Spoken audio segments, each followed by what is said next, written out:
Selamat datang di materi pembelajaran kelas 4.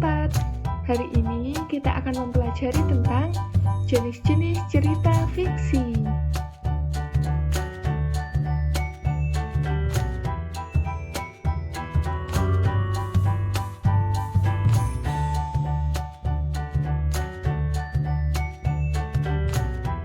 Cerita fiksi.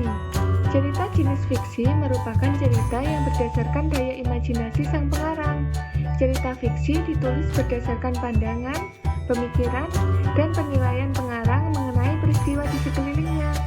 Cerita fiksi menyajikan latar belakang dan suasana yang tampak nyata, baik dalam penulisan nama kota, watak, dan tema yang diangkat.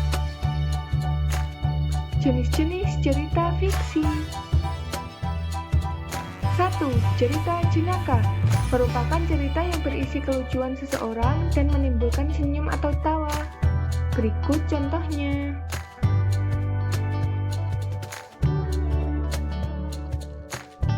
Dua, cerita mite atau mitos merupakan cerita yang berhubungan dengan kepercayaan suatu benda atau peristiwa gaib atau hal gaib.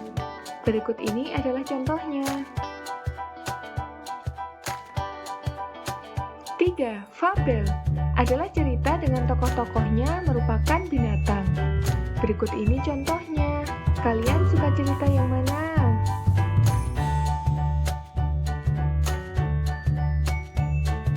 4. Legenda adalah cerita lama yang mengisahkan riwayat terjadinya suatu tempat atau wilayah atau kejadian alam atau asal-usul suatu tempat. Berikut ini adalah contohnya. 5. Sage adalah cerita lama yang mengandung unsur sejarah, misalnya kepahlawanan.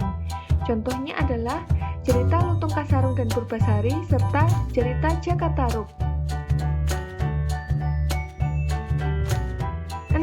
Cerpen atau cerita pendek adalah cerita fiksi berupa cerita kehidupan manusia melalui tulisan pendek. Biasanya cerita ini terdapat pada majalah atau surat kabar. Apakah kalian pernah membacanya? 7. Novel adalah cerita fiksi yang panjang dan mengandung rangkaian cerita kehidupan tokoh. Biasanya dapat dijumpai di toko buku. Apakah kalian pernah berkunjung ke toko buku?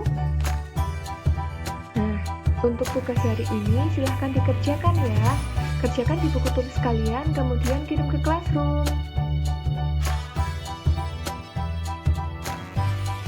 Sekian dan terima kasih.